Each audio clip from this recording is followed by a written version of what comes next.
Hello everyone, once again, welcome back to Manila Hype Life. Welcome back to our channel. Good evening to everyone. How are you? I hope you guys are doing okay and you're doing fine, no? Merry Christmas in advance sa lahat ng mga nandyan. And again, thank you again sa lahat ng mga nanonood nitong video, no, at nagsusupport. Thank you for keep on supporting this channel, no. So guys, ngayon let's try to make it quick, no. Itong review natin, no. We're gonna do a review. Actually, hindi na siya unboxing kasi naka-unbox na yung sasakyan, no. Loose na itong diecast na nakuha natin. We're gonna do a review of ng diecast na 1/64 scale ng Larry Chen, no, Hot Wheels, no. This is the Larry Chen Hot Wheels Supra camera car. So ayan siya. Di ba? Loose na natin siya nakuha. But it's a really parang isa sa mga hinahunt ko, no? Isa sa mga must-have ko na diecast, no? Anyway, so thank you again to our brother, Sheehan Nacasio. Sheehan, brother, thank you for trading this car to me. Ito yung profile niya. I think it's also a seller. You can check his profile or message him if meron kayong mga hinahanap. Baka meron siya. Ayan. Thank you again, brother Sheehan. Thank you for sa pagbigay sa akin ito, no? So, isa to sa mga hinahunt natin talaga at meron siyang loose at binigay niya to. Walang dalawang isip, no? At tinrade natin to doon sa GTR natin na blue. Ito.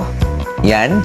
Yan yung tinrade natin na nakuha rin natin, na nakatinrade din natin yan before sa Hot Wheels Convention, no? So, ayan, tinrade. So, hindi ko napansin ever since na may paint chip pala siya. Pero, alam mo na, mabait si Brother Sheehan. So, akala ko nung time na hindi ko napansin talaga. So, nung nakita na yung paint chip, sinabi niya sa akin. But, yun, hopefully, thank God at, ayun, okay lang naman. So, hindi na siya naging hassle para magbalikan ulit kami, no. Pero kaya I'm giving all the credits, no, dito sa video natin to our Brother Sheehan. Thank you, brother. Thank you. So ngayon, kasi itong Supra niya very mint, no. Mint talaga, though it's loose but it's mint. So maybe sabihin ng mint, suabe, walang issue, no. So ayan na yan. Ayan, so ito guys yung Larry Chen, no. Larry Chen Supra camera car, no? So, ano yung Larry Chen Supra camera car? Yung Larry Chen Supra na camera car, ito yung ginagamit, alam nyo naman, di ba? Si Larry Chen is a famous blogger worldwide and he's a famous car blogger, car photographer. Napakaganda ng mga contents niya, no? So, si Larry Chen ang lagi kong pinapanood or an inspiration ng tinatry natin na maging inspiration natin, no? So, maybe we could pick up some tips and styles that we can improve and use to our channel. But, syempre, you know, yung mga ganito, sila yung mga talagang very dedicated, no? I mean, hands down ako sa pagiging dedication nito ni Larry Chen when it comes to photography and videography of car culture, no? So talagang sa sobrang passion or talagang dedicated nitong taong to, meron siyang camera car at Supra yun, no? It's an automatic Supra, no? Yun yung camera car ni Larry Chen, no? So, ganun siya ka-dedicated. Ginagamit niya to tuwing nasa truck siya na kailangan niyang humabol, no? So, ito yung kotseng gamit niya. Kasi yung kotse na gamit niya, meron tong mga setup dito. May mga parang bracket yan. So, ito, pakita natin. Yan, kita nyo? So, yan yung actual na camera car ni Larry Chen. So, yan, I think I'm putting up clips right now. So, yan yung mga sasakyan niya. Ito yung main car, ito yung original car, no? So, ito yung kinuha ni Hot Wheels. Ito yung, dyan inspired to, no? Itong Hot Wheels na version na to. So, I think guys, maraming hindi nakakaalam na ng mga nagtitinda nito. Napapansin ko kasi, usually, di ba, when you put details, no, kapag nagtitinda ka, nilalagay mo na Supra, Larry Chen camera car, di ba? So, parang ganun yung mga info o descriptions natin kapag nagpo-post natin. Pero napapansin ko, karamihan naman nagtitinda nito Supra lang. Hindi nila alam siguro kung kay Larry Chen to. So, guys, itong Supra na to ito yung kotse ni Larry Chen. Kung gusto nyo makita yung more detail na story nitong kotseng to, meron dyan sa Hot Wheels page dito sa YouTube, no? So, silipin nyo ito. Yan, silipin nyo na lang yan. Hanapin nyo na lang yan. So, yan, lagay natin kung saan yung picture. So, yan yung mismong Diyan mas makikita ninyo, yan yung mismong video ng paano nila ginawa to. So, bakit natin hinahabol to? Naghahunt talaga tayo ng mga Larichen, no? Kung ano yung mga Larichen na 164 diecast model, hinahunt natin. Kasi yung una natin nakuha, kung nakita nyo naman, this is the Kaido House Larichen Fair Lady Z. Kotse to, mga kotse to ni Larichen. So, etong Kaido House, isa sa mga pinaka-favorite kong diecast, no, na nabuksan dito. Ito yung favorite kong diecast na video. So, yung video na to, yung kotse na to, yung diecast na to is from Kaido House, no? Kung makikita ninyo, ito yung original na Fair Lady Z ni Larichen. Kita ninyo? Yan yung clip na yan.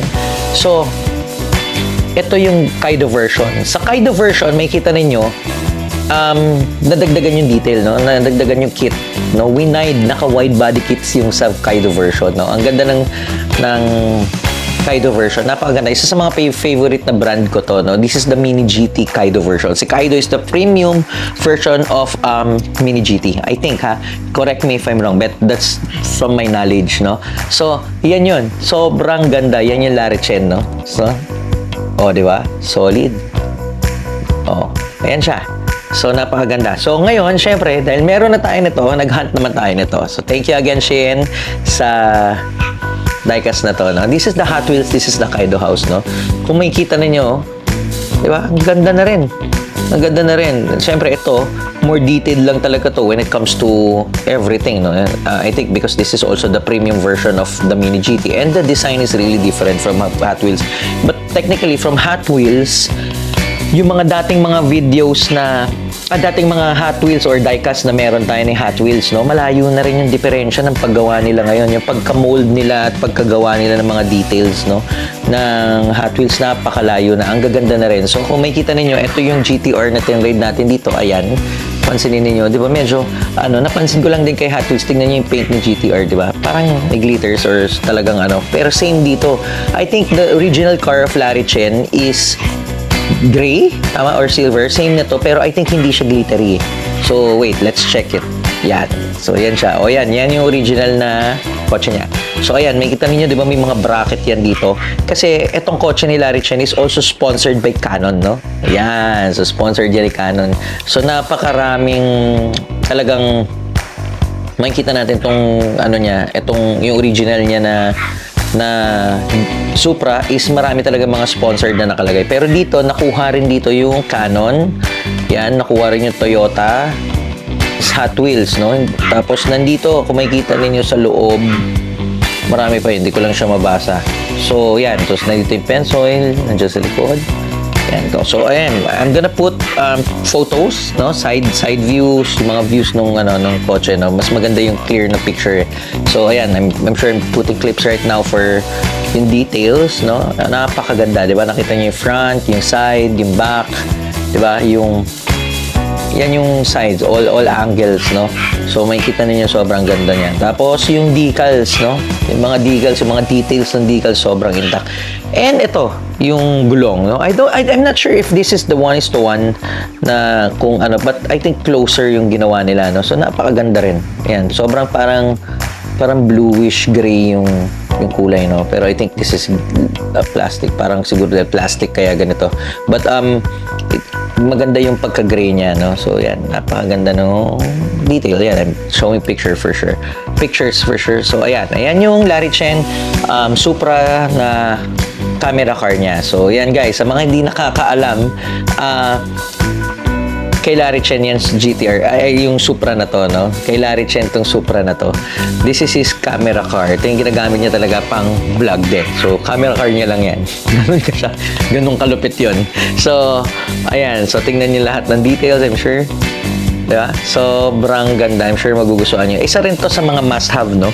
Kung kayo diecast na Hot Wheels collector, I think okay to kasi alam mo maganda yung mga Hot Wheels na hindi lang basta kinuha or kinas lang from an original model of a car, pero may pinanggagalingan na story o may pinanggagalingan na tao, no? Especially kung yung tao, if you're really a fan of Larichen, this is a must-have to collect, no? So yan, so meron na tayong dalawang Larichen car, no?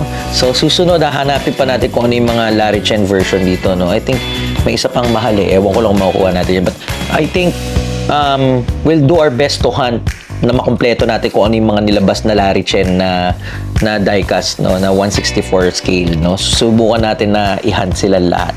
So, hopefully, magawa natin yan at makahanap pa tayo ng mga ka-trades, no? Mga ka-trades. So, mga ka-trades sa mga ano natin. So, napakalaki. Kasi, you know guys, diecast collecting, etong culture na to o community na to is also connected to our car culture, no? Maraming car culture, car enthusiasts na nagko-collect ng diecast pero they're also car enthusiasts, no? Talagang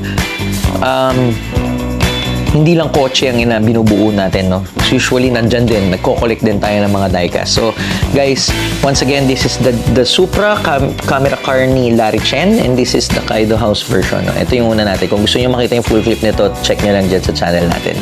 So, once again, you know, thank you for watching this channel. Thank you for watching this video. Please don't forget to subscribe and like, no. So, paki-check na lang din sa dulo for our sponsors, no, yung mga pinapromote natin na nandyan. Thank you again, everyone. Thank you again for watching this video, and I hope you guys will continue to support our channel. And please like and don't forget to subscribe and share this video. Good night.